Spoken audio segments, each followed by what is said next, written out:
learning about history. You know, when you say about hindi mababalik si Rodrigo Duterte, if you say about Duterte killing, you know, here's the one thing, Kuya Kopio. Ferdinand Marcos Sr. is the greatest robbery of the government, of the Guinness World of Record.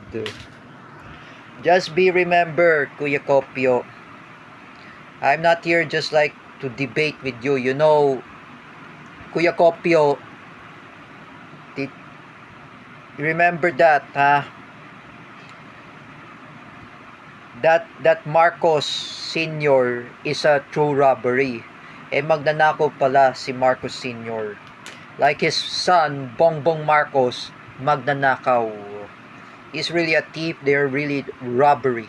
You know, I'm just gonna say to you, Kuya Kopio, I'm not picking you a debate. I don't want to pick you a fight.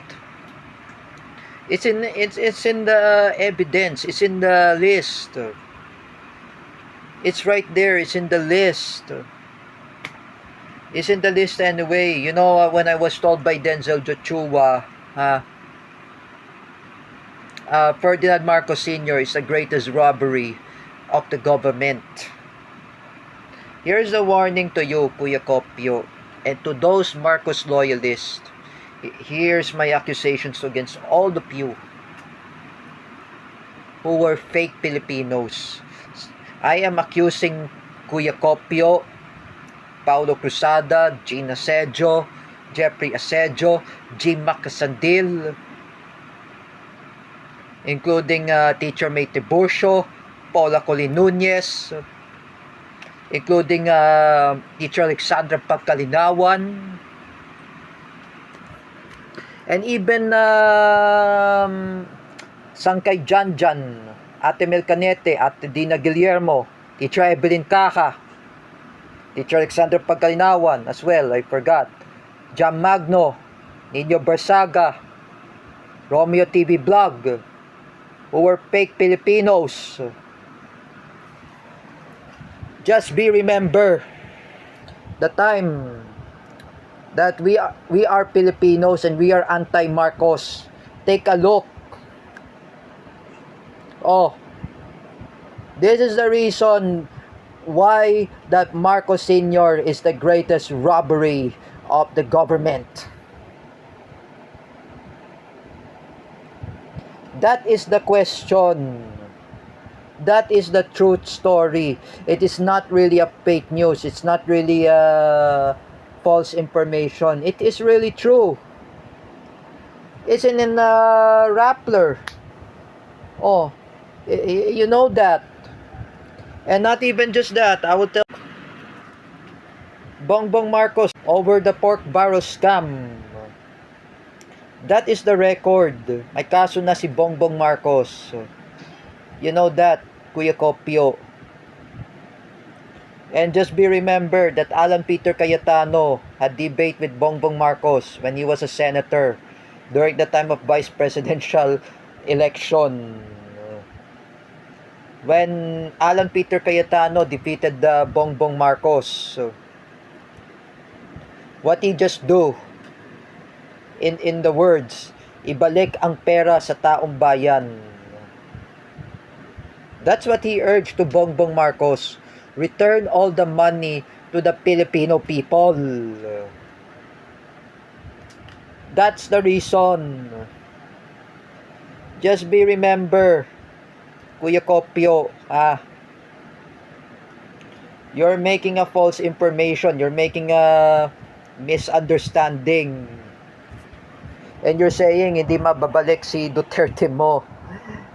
What is this? What is this? Look, and here's what I'm saying. Paano si Bongbong Marcos nakulong na si Napoles? And here's convicted of pork barrel scam. Among them is Juan Ponce Enrile and even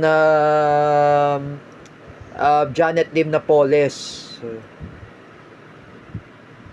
When Juan Ponce Enrile is dead, When the wish of the Cara David, when she say before, mamatay ang mga kurakot. And that is really happening.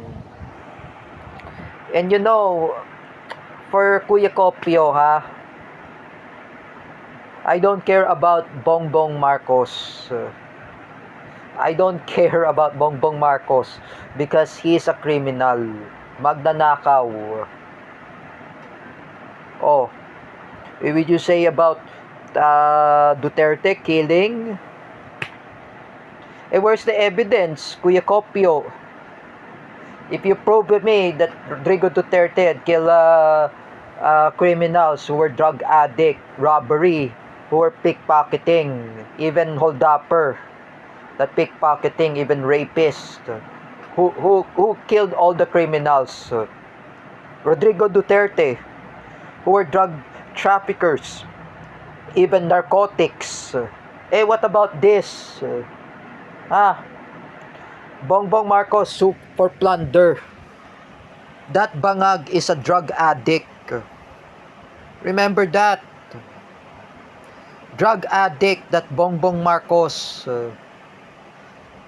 That fake president of the Philippines is really a drug addict and spoiled brat and spoiled child. And he's really a weak leader.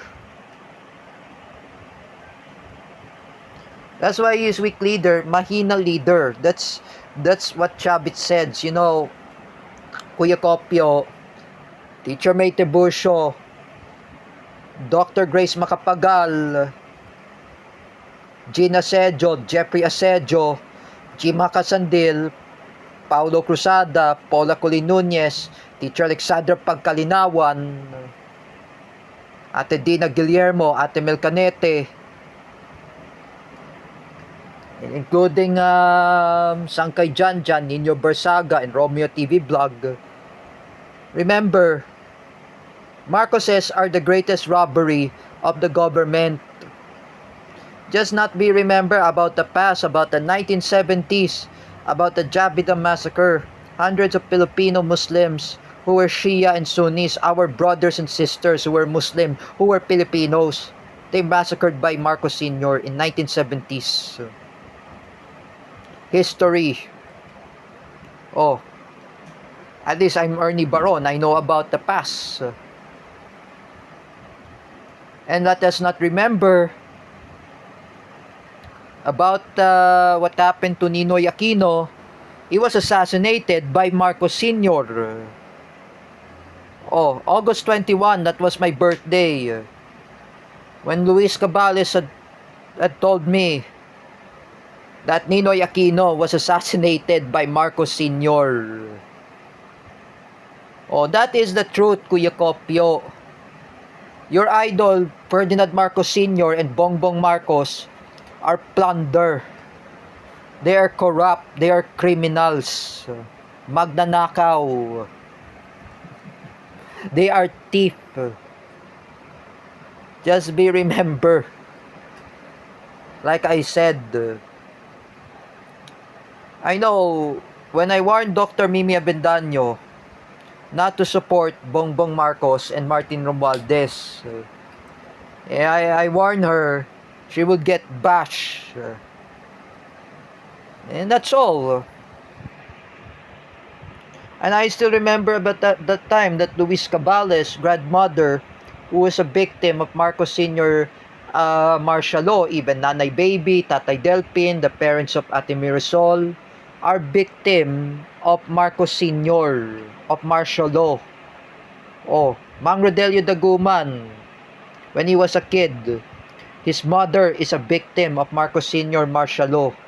Even his brother Robin Daguman, when he was in college, he was victim of Marcos Sr. when he was in high school.